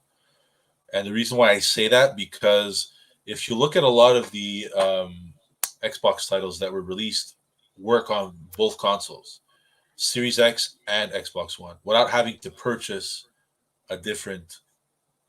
Like they have the smart delivery thing, their whole smart delivery Right. program, where it's like, yes, that might be an Xbox One game, but you get the next gen assets right away because the game is built on a 4K Blu-ray disc, which a 1S had built in. Whereas I think Okay. Sony kind of fell into that thing where they found that it wasn't necessary. Whereas for streaming, which is a huge thing, and there's no doubt about it. But like I think the reason why they had said that they didn't include a 4K Blu-ray player inside the PS4 Pro was to say, okay, we're going to focus just on streaming. Whereas if they would have done it the other way and it kind of matched what Xbox did, you would have had just one copy and you would have just downloaded those assets. Whereas a lot of them, you can still do that with some games like Tony Hawk and I mentioned earlier. But I think a lot Mhm. of them, that's why now you see in stores, you'll have the PS4 version of the game and the PS5 version of the game. Because now the PS5 version is made on a 4K Blu-ray player, which a PS5 They has, should have obviously. done with the PS4 to begin with. Yeah. I mean, it's little minor things, but I mean, for people who are Mhm. mainly collecting on PlayStation, I think it's one like, well, what do I do? Do I wait to buy? Do I buy the PS4 version now in hopes that I could upgrade my copy, or do I buy the PS5 version? I You honest understand what I I mean? I honest to God, people, especially collectors, are just gonna buy the deluxe, get the PS4 and PS5, and Yeah, make it a thing. Because if you're a collector, you're gonna end up purchasing it anyways, find it on a good deal, and get it. Um, I think it would depend, especially for the disc versions. People are just gonna buy both, not have to worry about it. Or if you have the digital version, well, then you wait on a deal because you obviously don't care about collecting. But yeah, they should honestly. I do find they make it a bit complicated for nothing, especially when you're just trying to get it digitally. Um, you kind of can. My friend with the hockey. He NHL, yeah. wanted. Like why not just give you both, or say, hey, you can't play with your friend for the PS4 version, but if you pay an extra $20, you can get it. You know what I mean? Like, give an option to just do that. And I bet you a lot more people would just say, oh, Right. yeah, screw it. Okay, download the PS4 version for me. You know? The marketing of that was really horribly done, I It, feel. it even And su- it even sucks too that the it's not cross-platform. right? Yeah, Like, like why wouldn't you be able to play well, my friend NHL was saying that NHL too. 22? You know that he has his PS5. You have your PS4. But there's Same differences too, game. right? Differences too, though, with the graphics. Maybe there's some things that were applied to the other one, but then why not just downgrade the PS5 graphics to the PS4 then? You know what I mean? So you guys can be on even playing ground, if you will. Yeah, yeah, that's true. Because I mean, I guess. when you look at the difference between next gen NHL 22 and let's say NHL 21, there's a big difference. Just like the ice, the reflections on the Mhm. ice is crazy.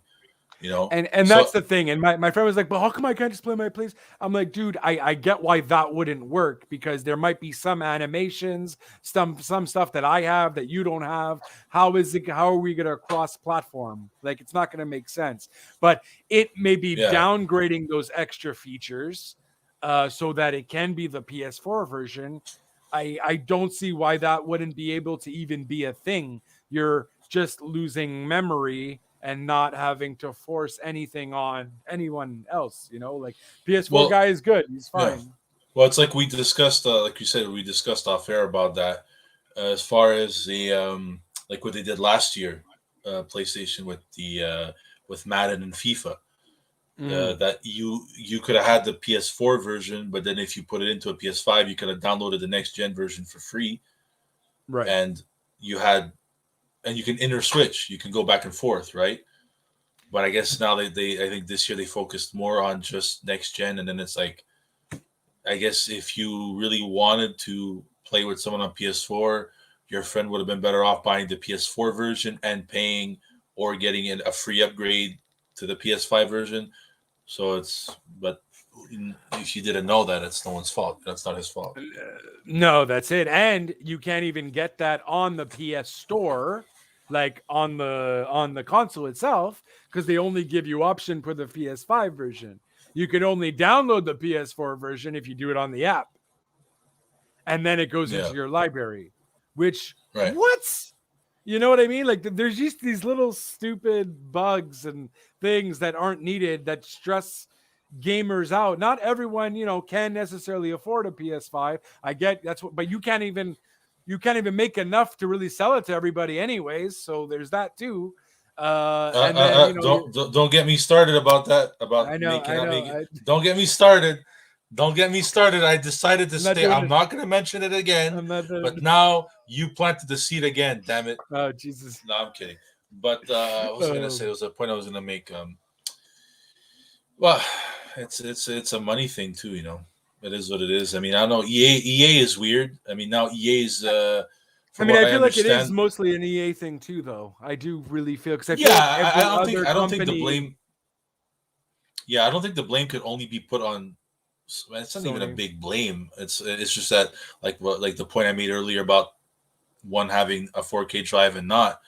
I mean, I think EA has something to do with it too. Um, Hmm. but there's a lot of things going on with EA that they're going to lose the FIFA license.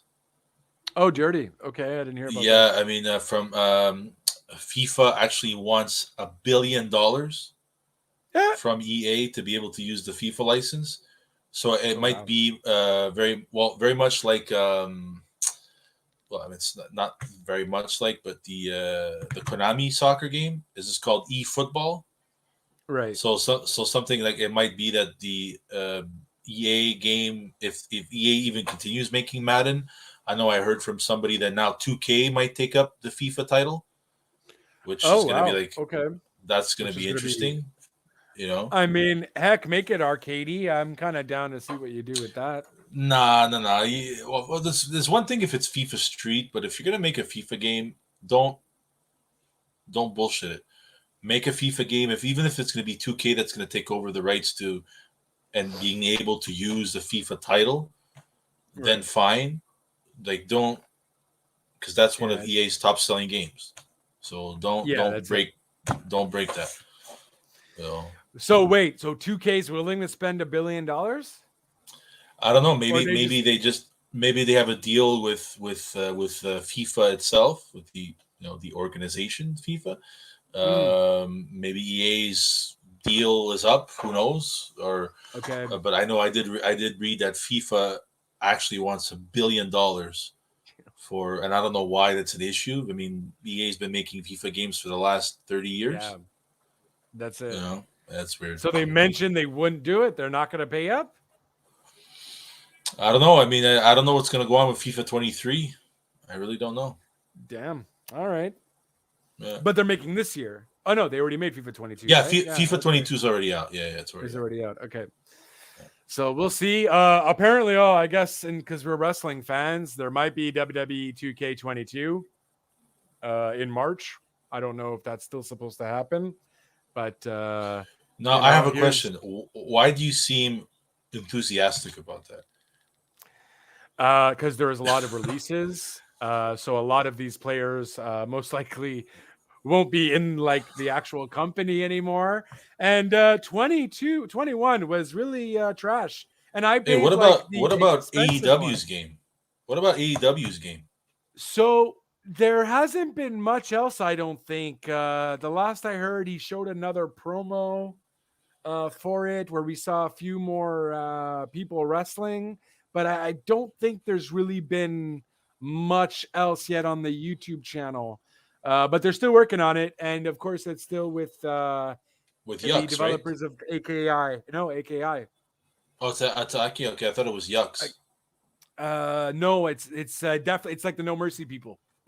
Okay, okay. So he's there hasn't been much of an update. I imagine they're really trying to just get something going, get something a bit polished so that they could show us a bit more. But here's to hoping it's decent and yeah, if it's something like No Mercy, Day of Reckoning, WrestleMania 2000, that kind of with a bit of a better graphics, obviously, Actually, I'm it is down. Yucks. It is Yucks. Yeah, Is it's it being X? developed by Oh, longtime WWE SmackDown studio Yucks or Ukes, whatever you want to pronounce it. oh, But okay. it's I saw the gameplay. I think it was like the first gameplay they showed was like Jungle Boy. Could it be a Jungle No. Boy wrestling in the game? Really? I didn't see Jungle Boy. I know Kenny Omega, Hakira Shida. I They could have sworn I showed. saw like some gameplay of like Jungle Boy wrestling somebody. I could be wrong. It might have been Kenny Omega. I could be wrong. I could have sworn it was Jungle Boy. But Oh, okay. I mean, I don't know. I honestly, I don't think I saw anything. AEW didn't even mention anything. They usually mention if there's going to be a YouTube thing or whatever. Maybe Kenny Omega is doing a lot more with the game now that he's injured. Maybe has a little yeah, bit of time. He can really focus on that, helping that out. I think I was confusing it with THQ. It's the developer of also of THQ who created No Mercy hmm. that is really helping out. So it's good. He's getting the right people at least to kind of develop the game. I don't know So why WWE went away from. Okay, I know THQ went bankrupt. I get that, and now right, they rebranded under the THQ Nordic thing. But right. I'm sorry, but I don't like any of the 2K WWE games. Like I mean, they look nice and everything, but it's mhm. just like I don't know. I mean, I don't know. I didn't necessarily mind 19. I didn't mind 18. I like the whole showcase thing with the WWE showcase. I think that was nice. But yeah, it's not a changer in the sense. Um, 2K16 was technically pretty fun, but yeah, I mean they they didn't do much. When people talk about SmackDown games, they're still talking about either Here Comes the Pain or Raw versus SmackDown sort of ordeal. Right. So dun, dun, dun, dun. Ooh. Yeah, the video I just So, sent you was the actual link of you see Jungle Boy. I think he like wrestling Darby Allin. This footage. I mean, obviously it's not final product, but right. I mean it makes it look promising, especially if it's Yux that's developing the game. Oh snap! Uh, No, I didn't watch this. Okay. yeah, I mean it definitely looks promising, you know, because those were the last, like the THQ games were the last ones that were really really fun to play. Exactly. Exactly. Uh, And it really looks like they're going. Yeah, I hope it brings it back though, because that's really what the wrestling fans talk about anyways, right? Back in the No Mercy days, the WrestleMania days, WrestleMania 2000, even Day of Reckoning had a little bit of a following with that too. Uh, they Def were Jam good. Vendetta, Def Jam Vendetta was popular because of them having the No Mercy esque style, even though it was rappers be wrestling. You know what I mean? Like, um, there's something to say about that type of gameplay that worked, and We're forgetting the greatest wrestling game made by THQ, WCW versus NWO Revenge. this is true. Yeah, they just went kind of far from that though. Not necessarily Yeah, far from that, but no, no. they've definitely changed with No Mercy. No, but I mean they changed it really kind of with No Mercy and WrestleMania 2000. They've made Yeah, it a bit more yeah, thing, but yeah, Revenge. But I think we're really hinting on nostalgia when we talk yeah. about WCW NWO Revenge. We're really hinting towards nostalgia. Um, I mean, I try to play it The now. It's SmackDown, kind of weird. yeah, the SmackDown versus Raw games were pretty good too. Like the ones that Pretty they were good. on PS2. Shut They're your fun. mouth. Here comes the pain. I think Here Comes the Pain was really the one of the bigger ones because it was very arcadey, but yet still realistic. Yeah, Um, and I think that was the first time we had like TLC or something. So yeah. it was quite popular. I want to say that is the top selling wrestling game the the PlayStation era was SmackDown Here Comes the Pain. So not including in the PlayStation era. I think that's a safe bet. So It's very very uh possible. Yeah. and yeah, so Jungle Boy looks pretty dope though. But I mean, I don't see it coming out anytime soon. 2023, early 2023, mid 20, I don't know, like I We'll see. who knows? I don't know. It depends how long Kenny Omega's out for. Maybe this guy's like pushing, really there, really, we'll see. I mean, the figures look great, but yeah, we'll see. I don't know. I Yeah, got nothing to go on besides early yeah, footage. yeah. No, but And yeah, that's it. I mean, anything else you want to cover? Anything else that really stood out for you? I mean, I think really for me, other than the games we covered, PSVR 2 is something that really is intriguing me, aside from a specific game, because now it's really Sony's attempt that they're taking VR a little bit more seriously, right. with familiar controllers to people who Will generally the do use PS4 VR. version be cheaper? Here's the hoping, because it's still like But 500 but bucks. that I don't know. But I do know that PS4 VR games are compatible with the new headset. Oh, okay, interesting, nice. Yeah, Okay, so it's backwards compatible. it's backwards compatible, which is good because there are some Okay, good PS4 VR games that are fun to play. Yeah, that's a mind good thing. naming a few? Gran Turismo Sport has a VR version, Okay. which is good. Mhm. Battlefront, the first Battlefront game, has a X-wing mission, Okay. which is awesome. I think. I mean, it's if you ever get a chance to play it, it is crazy. Being able to, like, you actually feel like you're sitting in the cockpit of an X-wing.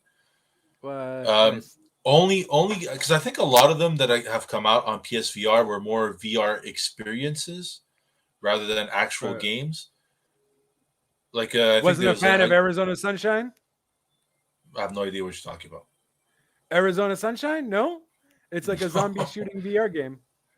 No, well, there was a zombie one that they came out with. It was called Until Dawn Hunt. I have it Oh somewhere. no, I'm not talking about that Walking Dead crap. Sorry,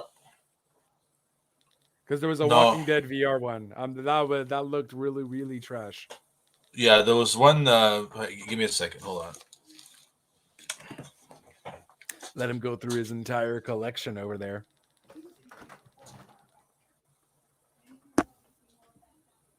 Oh, Russian Blood. Yeah, sorry about that. So it was it was Until Dawn, Rush of Blood, which is basically like a House of the Dead. Right. Exactly. So it's like an on-rail shooter, which is fine. It's what you would expect, and you have your jump scares every now and then, which is cool. Resident Evil 7 actually is you can play okay. Resident Evil 7. You can play it in VR. Dude, that scares the shit out of me just playing on a controller. I'm gonna fucking play in VR. Yeah, I tried it, and I'm very, very lucky I didn't have to go to the bathroom while playing it, because I would have probably went in the bathroom Forgot while about sitting. it. Yeah, it gets to you, especially that girl in the house. I don't know if you remember, like when that girl kind of pops out of nowhere. Play that in VR. No. Yeah, no bueno. Yeah. There was some other ones like that. Beat Saber? Beat Saber wasn't fun. I guess that just gets boring. Yeah. No, Beat Saber was cool. There was a lot of like, I have the Wipeout Omega collection. I don't know if many people remember Wipeout was just like a futuristic racer.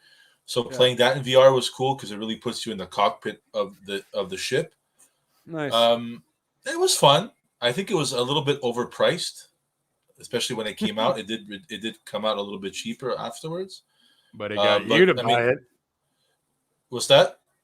I said it got you to buy it. Yes. Did you buy it overpriced or when it was cheaper? No comment. Nice.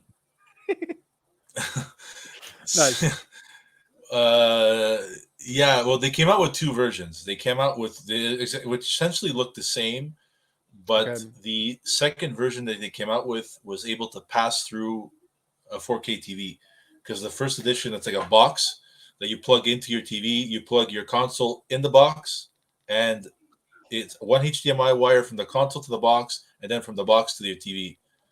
So it's like a splitter. Okay, so it comes almost like its own VR system. Sorry?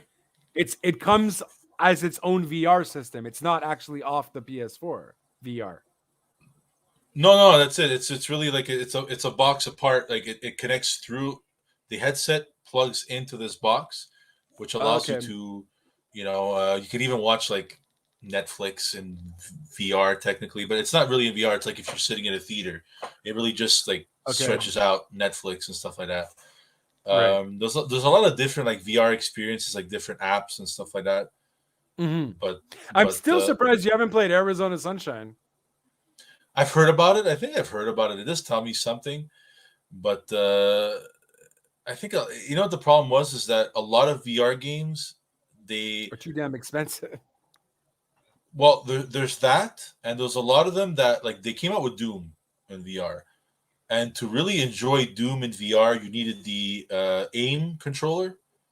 So it looked like the PS Move controller, so it had the little glowing ball at the tip, but it had a joystick built into it, so you can easily move around your character. Trying to play that with a PS4 controller, you're guaranteed motion sickness. Because I was starting to get a severe headache because it's fast moving. Like your gun, you're trying to move around. Your gun is just fast moving. You're like, what the hell's going on? Right. Look, at the end of the day, not to like drag on to it too much. It was their first attempt at VR, considering that the Oculus and the Valve, the HTC Vive, had came out, I think a couple of years prior to it, so they had a little bit more experience with it. So just the look of the controllers, and that's two joysticks on each controller, would mean like I said earlier, they're taking it seriously. The fact that it's backwards compatible, I would assume that they're going to come out with more games that are that are Steam exclusive VR games that they might come out on PS on PlayStation. because of Right. this new headset, so you could easily port over your game. That's another thing that's important too. You Oh, know, okay. That would be I cool. I think a lot of the studios that came out with VR games probably didn't come out with them on PlayStation because of the Move controllers. It's not the same thing. You know Mm, what I mean? okay. So So they have to make something completely different yeah, just for that controller. Okay. but but at the end of the day, VR is it's not for everybody. There's a lot of people I think that That's it. get severe motion sickness over it. And I mean, it's still new technology too. At the end of the day, what we want to say, like there's not really that crazy in-depth games per se yet.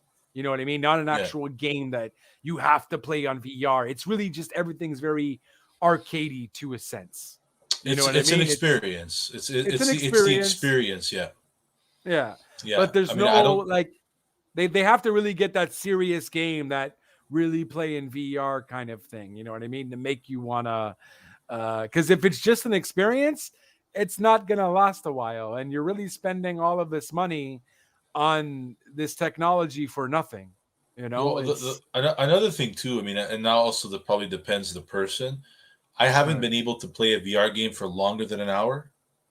I start to get Okay, a little bit of a headache. I don't have that an makes issue sense. with motion sickness, but it's just like having the headset on and like kind of It's you heavy. know Yeah. it's not that bad. It really isn't. It's just that it's a bit annoying. It's just like you're having it on for a long period of time. Well, that's what I mean, though. It gets heavy. It's not that it's Yeah, thing. It's just it's on your freaking head, and it's still heavier than a toque or a cap, right? yeah, So it just for a long period, and then your head gets kind of heavy too at the same time. So that makes yeah, sense. yeah. I mean, I granted I went to Mont VR, is this place in Lexus Neon where basically you could play VR games with friends and they have everything all set up.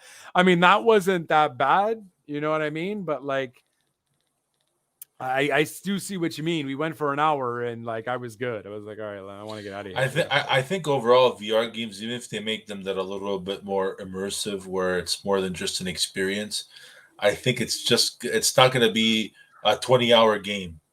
You know, you're not. I don't think Mm. they'll ever make a game really in VR that's like super long. I know they made Skyrim in VR, but I think even that is a shortened version of Skyrim on console. Imagine You know, so I that game's really you just long though. imagine. Yeah. You just imagine like if you're just sitting there and playing VR for let's say 6 7 hours and you take off the headset and you start seeing colors all over the place because you've had Yeah. that headset on for hours.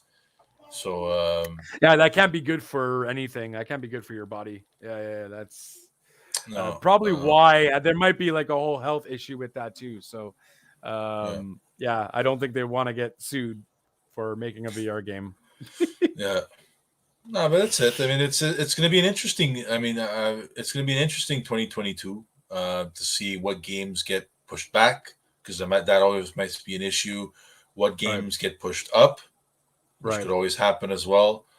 Um, but yeah, man, and yeah, it's going to be and I mean, interesting. what gets announced as well? You know, there might be some stuff we didn't even hear about yet. We're going off a bunch of lists that we found. But at the end of the day, they can always hit you with a swerve. You know what I mean? I don't know why Deathloop was game of the year last year. Um, I did feel there was a lot of other games that perhaps were more game of the year. But you know, whatever. That's just one company and giving their personalized opinion on a game. But we'll see. We're only in January. There's a lot of prospects. There's a lot of stuff that still hasn't been announced, and we'll keep you guys updated with Real Talk Game On. We'll definitely keep you posted. We will definitely do the PS Plus versus Game Pass monthly free games to keep you guys in the loop for that. You know, we might as well just in case. I don't even think I've downloaded any of the January games this month for either console. Don't think I'm missing much. There was like Persona 5 for the PS4 and like some other stupid game. So I think I'm good. But yeah, we'll definitely keep you posted on just the monthly games that do come out, what announcements there might be, We'll definitely keep you posted on all things gaming, whether it be Nintendo Switch, PlayStation 4 or 5, or Xbox One, Series X and S, and whatever have you. We definitely got you covered. Jeff, where can they follow you personally, good sir? You can follow me on Twitter at JT underscore 9783. I am gonna open up maybe a more gaming centric Twitter channel. I'm on Twitch at Jeff underscore 97. I don't stream very often there, but I'm looking to maybe do it a little bit more often on various consoles. Fun Including maybe fact, Twitch now has a beta for mobile. So if you are bored and there's a mobile game you do play, you just have to connect your headset into it and stream it on the Twitch. I've been doing that with Pool recently. Oh, that's cool. Yeah, I mean, if there's ever a mobile game that you feel is, I don't know, a little Mario Kart World Tour on the mobile device, you can stream that to Twitch. But yeah, look forward to seeing you a lot more on Twitch. For sure, we're gonna try to set something up too. We're just getting used to this whole streaming thing. We know how to play. We just gotta get everything on the up and up. Anywhere else they can follow you, or that was it? No, that's about it. I think we covered quite a bit, and it's like you said, we're gonna keeping people posted on games of the month. Absolutely, absolutely. And of course, guys, you can follow me at JLB420 on Twitter, at Real Talk Radio 8, everywhere on Facebook, Twitter, Instagram, wherever have you. And of course, you can find all of the links on where you can follow us. And at anchor.fm/RTR. All the links will be down below in the doobly doos. Feel free to also comment live on our streams. We'll definitely be able to respond, no problem, and to contact us elsewhere. We are here to talk games. So, got something you don't like, you want to talk about something you want us to talk about, please let us know. We're definitely open-minded and willing to hear you out and talk gaming, because this is what it is. It's game on, baby. It's game on. On that note, Jeff, it has been a pleasure to talk about the most anticipated games of 2022. We'll definitely be talking a lot more come 2022, as there shall be a lot more to announce. So thanks again, good sir. And thank Thank you. you guys. You're very welcome. And thank you guys for watching. Until next time, play hard and game on. Ciao for now. And of course, I don't have it set up. Here we go. Yeah, still not there. Ciao, guys. We will see you next time.